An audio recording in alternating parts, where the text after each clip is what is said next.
Hey everybody, welcome to another video of the Ameri-Swiss homestead. Today's project I'm going to work on a gate for our driveway.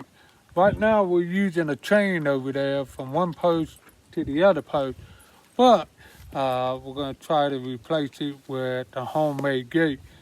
I had wood on hand, so I'd save a little bit of money on just using it to building the gate than it is to go buy one. Also, I prefer the homemade stuff than to buy something if possible. It's a little bit more expensive, but I hope it's well worth it. Well, I'm going to take you through and show you what I got going on and explain some stuff step by step of what I've done, and then I'll show you bits and pieces of putting together. Some of it already done, but it'll give you an idea of what I'm doing here. Come on, let's check it out. Alright guys, so what we got here is I took a 2x4, another one on the inside, and I nailed it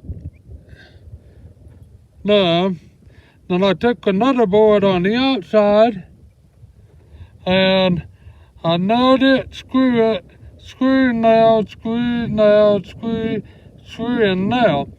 The reason for this is the one going to be connected to the post, and there's a hinges going to be right there, the eye hinges here. It's going to be there and here. Then I'm going to make cross members, as you can see, and then this one goes this way. And I got a hurricane plate, or a flat plate, to where it connected and holds all the parts together. So that it goes down this way, here, this way, and that way. And that will be the front of the gate. We're open. This gate is about 14 feet long. So it's gonna be a little bit of weight on it. I'll show you, give you an idea of what I'm gonna do here.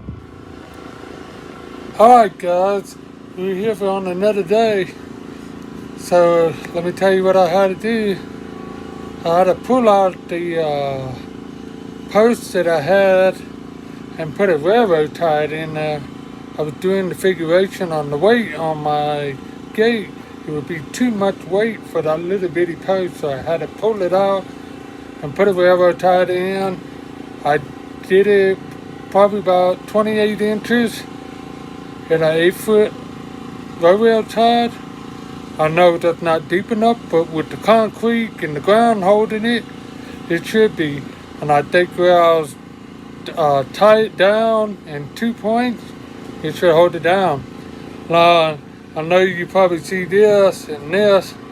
Well, it's about 100 degrees out there, and thanks to my mother-in-law in Switzerland, this blue tag, you dip it in water and you put it on and it keeps you cool.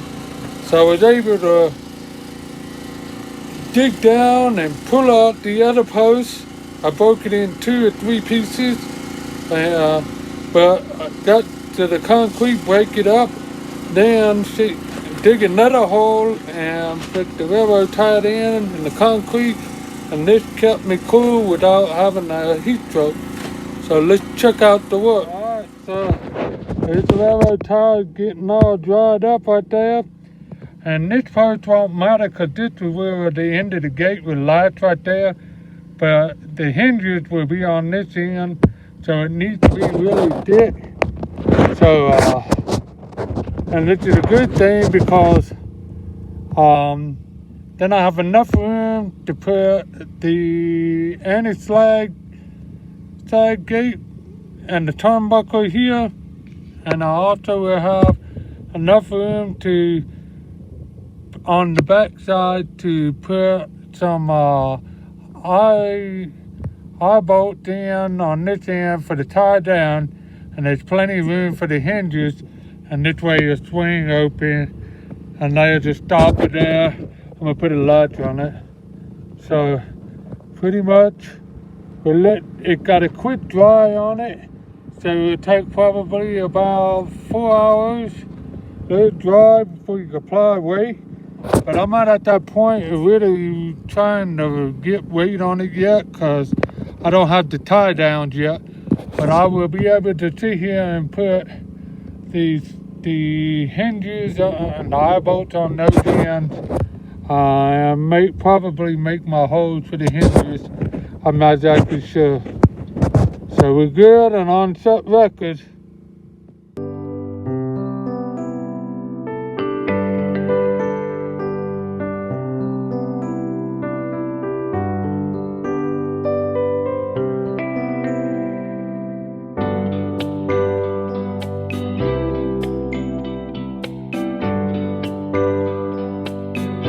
Alright, so on the final day, I'm putting the tie down, and I bought a tie down kit. The wire is good. It holds up to about 4,500 pounds, and I'm tying it to the railroad tie. But the stake that came with it looks like this, and it's pretty much 13 inches. Well, when I hooked the wire to this, and it pulled the whole thing up. I mean, it wouldn't hold with the nothing. So I had to go and think of a better stake, and I went to Dollar General and I just bought me a dog stake. It's pretty much like this, and it just swirled out.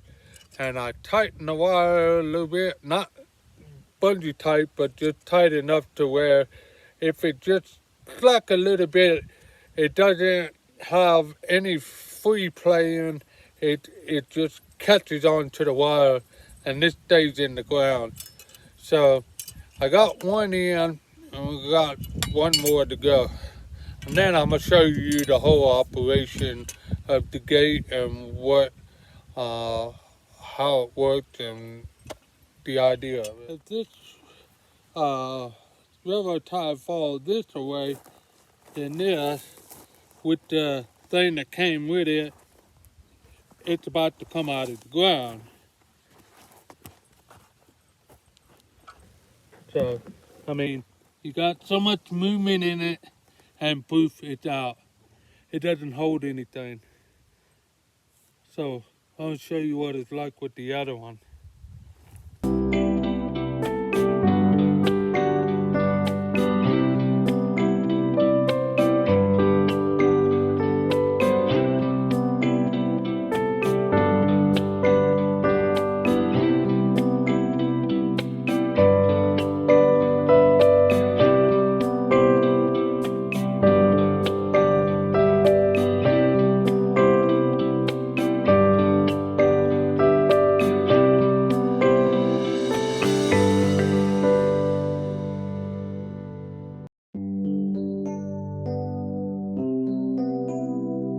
Alright, so we're finally completed. So I pretty much put a 2x4 on this side so the bolt and the washer doesn't go straight through it, and the tie downs on it, and the turnbuckles on it, so everything is level. And then I sit here and I put this little clamp on, so then it opens up and it hooks on to another bit, and it swings over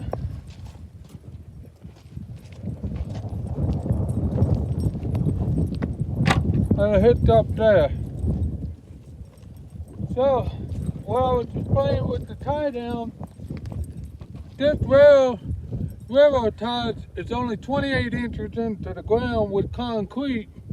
However, when the gate opens this way, this one keeps the railroad tie from snapping this way, but it'll keep it straight. Meanwhile, the tie down on this side with the gate being closed that keeps it from falling this way. So we got us the homemade driveway gate. See you next time.